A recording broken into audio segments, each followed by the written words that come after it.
ကျွန်တော်ဒီသင်ခန်းစာလေးတစ်ခုကိုပြုလုပ်ကြပါမယ်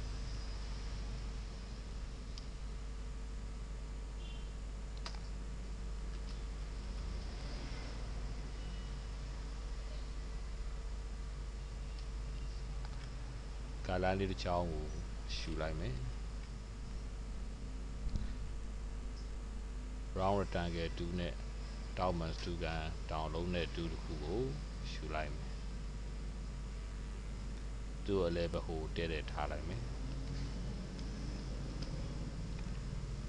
အဲ့လိုထားပြီးတဲ့နောက်မှာဟောဒီသူ့ကိုဒီဘက်တစ်ချမ်းလေးကိုဖြတ်ချင်တယ်ဒီဘက်တစ်ချမ်းလေးဖြတ်တဲ့အခါမှာဒီကနေဒီအထိ line တစ် line ကိုအသုံးပြုပြီးဖြတ်မယ် shape breeder 2သုံးမယ် order ပြီးပြီးနှိပ်တယ် order ပြီးပြီးနှိပ်တယ် order ပြီးပြီးတော့ဒီမြင်းလေးကိုနှိပ်တယ်ဒီမှာနှိပ်တယ်ဆက်ပြီးတော့ဒီမြင်းလေးကိုဒီဘက်လေးကိုဖျားရှူတဲ့ပုံစံလေးပြင်ကျင်တယ်အဲ့လိုပြင်ဖို့အတွက် pencil 2သုံးမယ်ဟောဒီမြင်းကိုထိပြီးတော့ဒီဘက်ထဲကိုဒါဝေးပြီးတော့ဝင်ပေးလိုက်တယ်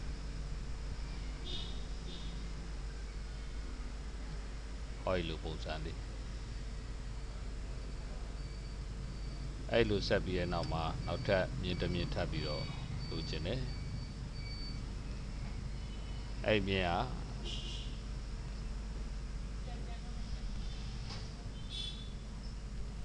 ကဒီဘက်မြင်းပုံစံလေးအဲ့တော့ဒီတောင်းကနေပြီးတော့ဟောဒီလိုလေးဆွဲယူသွားမယ်အဲ့တော့ကိုမြင်းမှာတိတ်ပြီးတော့မချောမွေ့ဘူးဆိုရင် order ဖိပြီးတော့ဒါချောမယ်ဒီလိုပုံစံလေးပေါ်ပြီးတဲ့နောက်မှာမြင်းတွေကိုအဖျားရှူတာတွေပြုလုပ်ခြင်းတဲ့အတွက် width 2ကိုသုံးကျင်တယ် width 2သုံးတဲ့အခါမှာ width 2ဒီနာကိုမြင်းလေးနဲ့လောက်သူ့ကိုအထူလေးပေးလိုက်တယ်အဲ့လိုပေးပြီးရဲ့နောက်မှာဒီဘက်ကအဖျားကိုလုံးဝဒုံးတီးတီးဖြစ်နေတယ်နှစ်ချက်နှိပ်ပြီးတော့သူ့ရဲ့ width ကို0ပေးလိုက်တယ်အဲ့ဒီတိုင်းဒီဘက်မှာလည်းနှစ်ချက်နှိပ်ပြီးတော့နောက်ဆုံးဘိတ်ကို0ပေးလိုက်မယ်အဲ့ဒီပုံစံဖြစ်သွားပြီဆိုတော့ဒီကောင်ကိုလည်းအဲ့ဒီတိုင်းဒါကပြုလုပ်ခြင်းတယ်အဲ့လိုပြုလုပ်တဲ့အခါမှာမိလိုချင်တဲ့မြင်းဟာဒီဘက်ပိုင်းကိုဖြတ်ချင်တယ်ဖြတ်ချင်တော့ပတ်ရေစာတူသုံးပြီးတော့ဒီကနေစပြီးတော့ဒီကိုဟောလို့ပုတ်ဆွဲပြီးတော့မြင်းကိုဖြတ်ပေးလိုက်တယ်အဲ့လိုမြင်းကိုဖြတ်ပေးပြီးတော့မှဟောဒီမြင်းမှာ width 2ကိုသုံးပြီးတော့ဒီကောင်းကိုနည်းနည်းလောက်ထူလိုက်မယ်ခုနမြင်းလိုပဲဒီမြင်းရဲ့အစုံသူ့ရဲ့အစုံကိုဒါပြန်ပြီးတော့0အဲ့မှာကွာမြင်းနှစ်ခုထပ်နေတဲ့အတွက်ဟောဒီမြင်းနဲ့သူ့ရောထွေးသွားမှာဆိုလို့ဒီမြင်းကိုခဏလောချလိုက်မယ်လောချတယ်ဆိုတော့ object တွေက lock selection control 2နဲ့ရပါတယ်ဒီမြင်းကိုသာလျှင် select ဖြစ်စေခြင်းတဲ့အတွက်ဒီနည်းကိုသုံးခြင်းဖြစ်ပါတယ်နှစ်ချက်နှိပ်လိုက်တယ် double click နှိပ်ပြီးတော့သူ့ကို0ဒီမှာလည်း double click နှိပ်ပြီးတော့သူ့ကို0ပေးပါမယ်ဒီပုံစံလေးပေါ့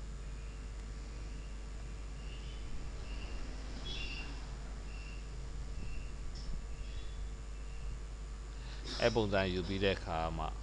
ကျွန်တော်ဘာထပ်လို့ဦးမလဲဆိုတော့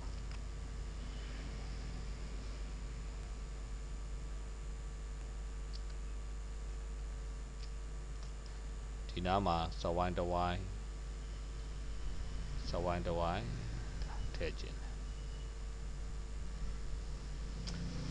စဝိုင်းတစ်ဝိုင်းထည့်ပြီးတော့နောက်ထပ်တစ်ခါမျက်လုံး နောက်တစ်ခါ control C control F နှိပ်ပြီးတော့သူ့ကိုမျက်လုံးလေးရအောင်လေးဖြည့်ချင်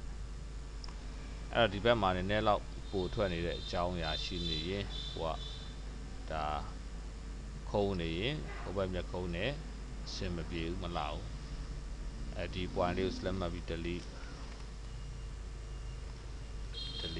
ဒီလိုဖြတ်တောက်ပေးလိုက်ဖြတ်တောက်ပေးတဲ့နေရာမှာလည်းခုနဒီနားကကိုကအစွန်းစလေးကိုမထွက်ချင်ဒီနားလေးမထွက်ချင်အမှတ်တမဲ့ဒီနားလောက်ဝင်တိုးထားလိုက်တယ်ပြီးရင်ဝင်တိုးပြီးတော့ select မှတ်တဲ့ကဒီပဲမြင်းလေးပဲကိုကမှတ်ထားတော့ delete နေတယ်ဒါဆိုရင်ဒီထဲမှာသူ့ရဲ့အဝိုင်းအဝင်းလဲကိုကမပြတ်တော့ဒီပုံစံလေးကိုဖြစ်ချင်အဲ့လိုဖြစ်ပြီးတော့ဟိုဘက်ကိုကိုကပညာ reflect လုပ်ကြည့်တယ်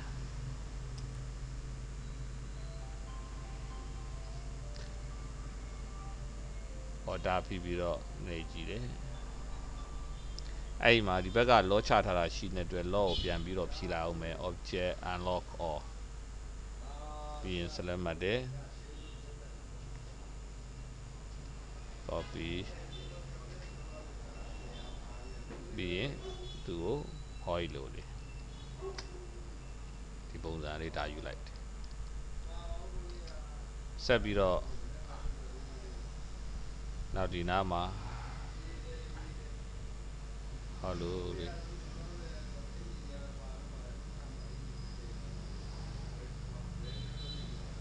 ဒီဘက်ထိဒါမျိုးလေးလာပြီးတော့ကိုကဒီနားလေးခက်ကားကားလေးဖြစ်အောင်နည်းနည်းပြင်ကျင်တယ်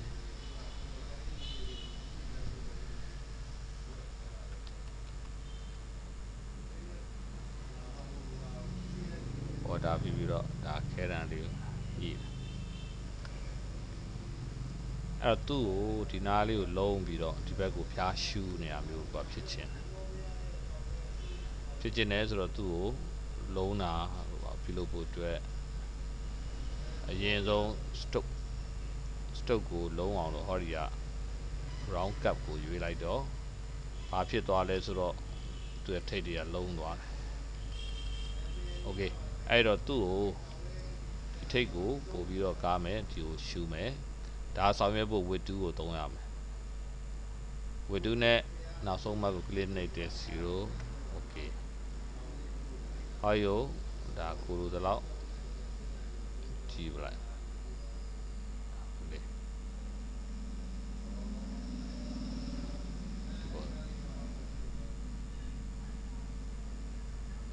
သူ့လိမ်မော်ရောင်လေးပြောင်းတယ်ဟောလိုလေးပေါ့ဒါဒီလဲသူ့ကို copy ပွားခြင်းနဲ့ဟောဒီ reflect 2နဲ့ order ဖိပြီးနှိပ်လိုက်တယ်ဒီဘက်ကို copy ရောက်လာ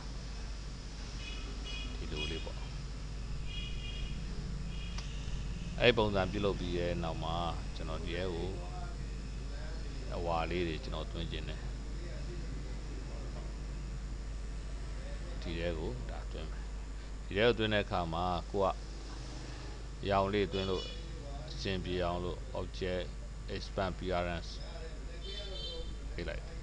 expand appearance ဆိုတာ stroke ကနေပြီးတော့ object အဖြစ်ကိုပြောင်းလဲတယ်ပြီးရင် width 2လေးနဲ့ဒီထဲကိုထည့်မယ်ဒါမဲ့ဒီမှာမြင်းအပွင့်နေရှိတဲ့အတွက်သူဝင်မရဘူး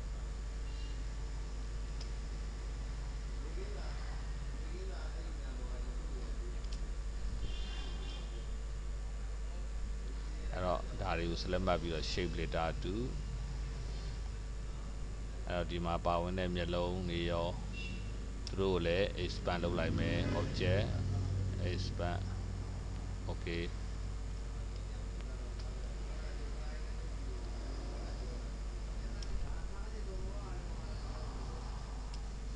object expand ပြီးရင် select မှတ်တယ်အဝါရဟောဒီလို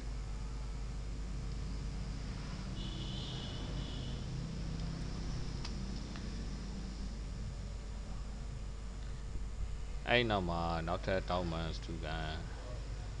ဒီ level တစ်ခုလိုချင်တယ်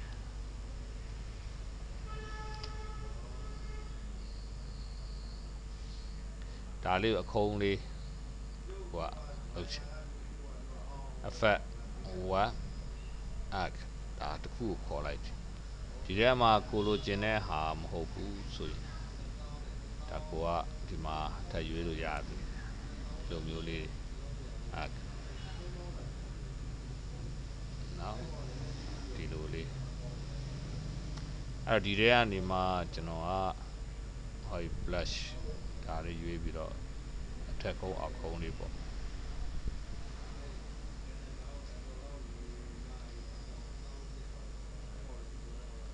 โอเค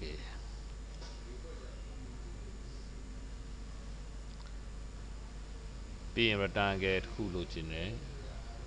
shift ကို pp ယူတယ်လဲလိုက်တယ် shift ကို pp လဲတယ် right click transform reset အထက်အောက်ခြုံတယ်ဒီဘက်ကိုလာမယ် shift နဲ့ order ဖိပြီးတော့ဟောလို့ဒီပုံစံလေးပေါ့ဟောဒီသူ့ကိုရိုးရိုး object ဖြစ်သွားအောင် object တွေက expand appearance ပေးတယ်အဲ့လိုပေးပြီးတော့သူ့အဖြူကုတ်ကလေးထည့်ခြင်းတယ်ဒါလေးကတော့နည်းနည်း logo အနေနဲ့ထူးခြားမှုရအောင်လို့သဘောမျိုးပါပြီးရင်ဟောလို့ order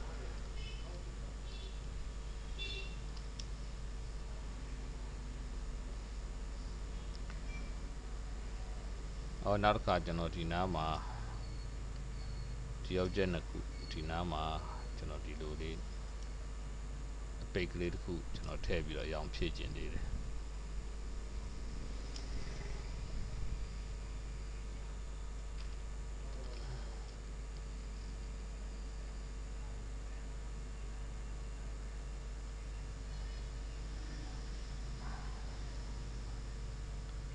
ရင်းတစ်ကြောင်းတားပြီးတော့ shape editor နဲ့ဒီထဲကို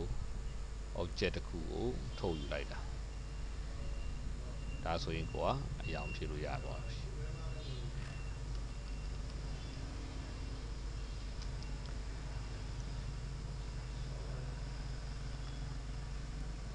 ဆက်ပြီးတော့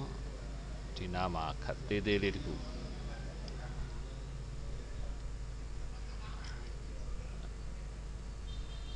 မဲအောင်လေး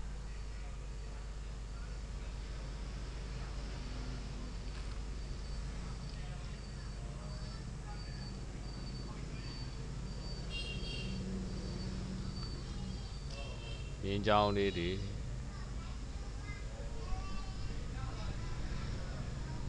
ဒါကအထက်လိုက်ကလေးယူလိုက်မယ် order ပြီး copy ပွားမယ် control D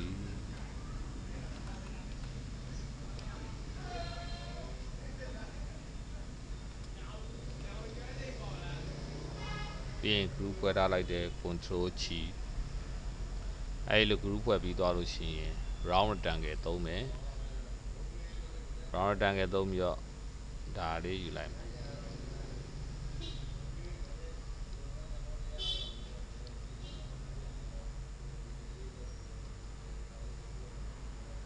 အဲ့ object နှစ်ခုကို select မှတ်ပြီးတော့ right click clipping make clipping mask ဒါဆိုရင်နောက်ဆွဲတဲ့ object ထဲမှာပဲသူကဒါမြင်တွေ့ခွင့်ရတော့တာပေါ့နော်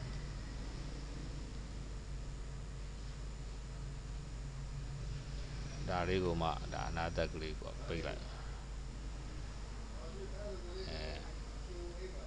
ပြီးရင် group ဖွဲ့လိုက် control ဒါလေးကိုဒီဘက်လာထားမယ်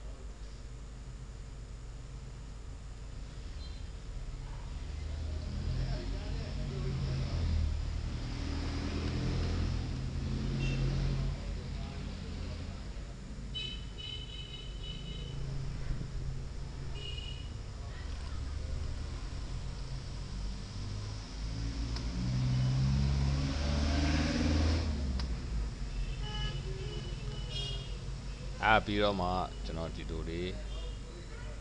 ဒီဘက်ကနေပြီးတော့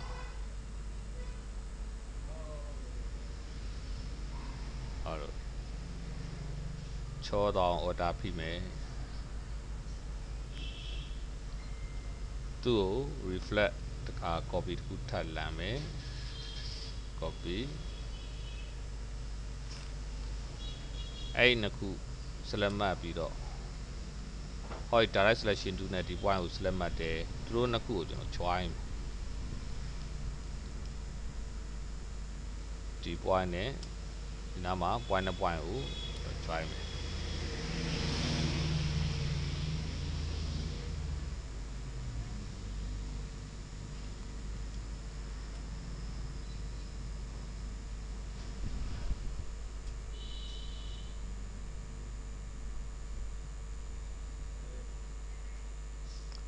point နှစ်ခုထပ်ပြီးတော့ join လိုက်တယ် join တော့ကျွန်တော်ဒီပုံရမယ်ရတဲ့ပုံကိုမှဟောဒီ width 2နဲ့အလဲကနေပြီးတော့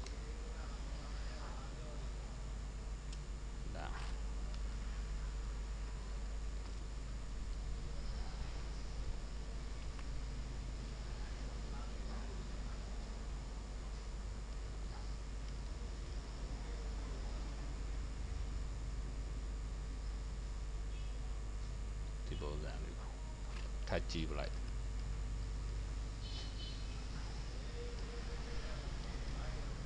ဒါကို copy ထပ်ပွားမယ် order ဖိပြီးတော့ control T ဟောလိုပုံစံလေး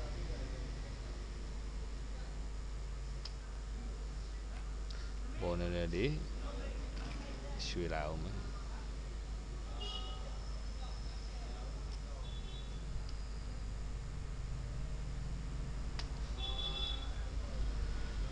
ပုံစံလေးပေါ့ guideline ကို select မှတ်ပြီးတော့ဖြတ်လိုက်